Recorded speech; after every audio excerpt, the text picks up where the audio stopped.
of that period, young teenagers.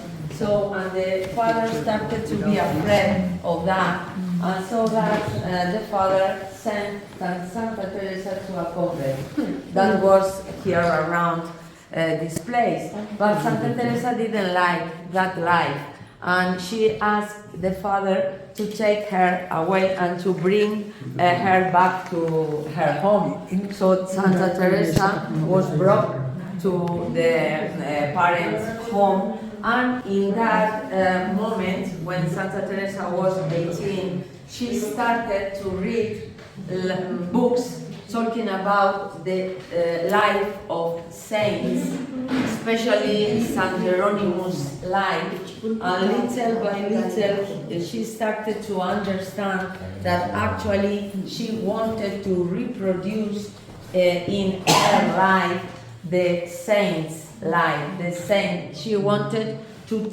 have the same life as the saints that she was knowing at that time in the book. So after that, she asked in a voluntary way her father to take her again to the convent.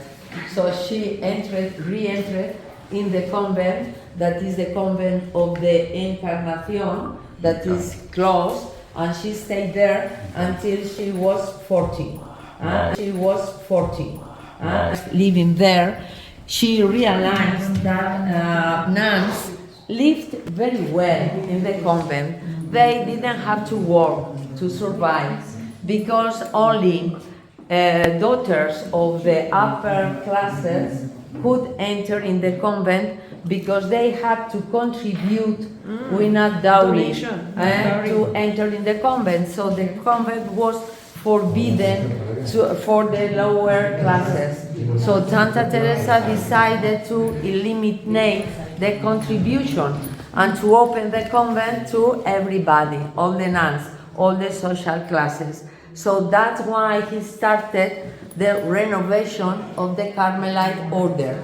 Also, as he had eliminated the dowry, the nuns had to work to survive. So he set up the work inside the convents. So to convince the rest of the nuns of the rest of the convents that were living very well, it was difficult, it was a hard work. And so that Santa Teresa wrote many books to try for her nuns, to convince them of the necessity of the renovation of the orders. So that Santa Teresa created the discalced nuns, the discalced Carmelite. So that are the poorest nuns among all the orders. They cannot eat meat, they cannot wear comfortable shoes, they spend all the winter inside the convents only wearing sandals, even if the temperature is very low. They don't use any heat inside the convents, so they have to stand there under the cold winter of Avila. So it's very hard, the life of the Carmelites. But in that convent where Santa Teresa was, even now there are nuns. There are about 25 nuns living there inside the convents. Continue being an enclosed convent. And the last one nun that who entered in the convent, the man that is taking care of the relics of Santa Teresa, explained it to me that maybe 3 months ago, a young lady, a young woman entered in the convent, and she had a very hard faith, and she wanted to become a nun, and a Carmelite nun. So the vocation still continues.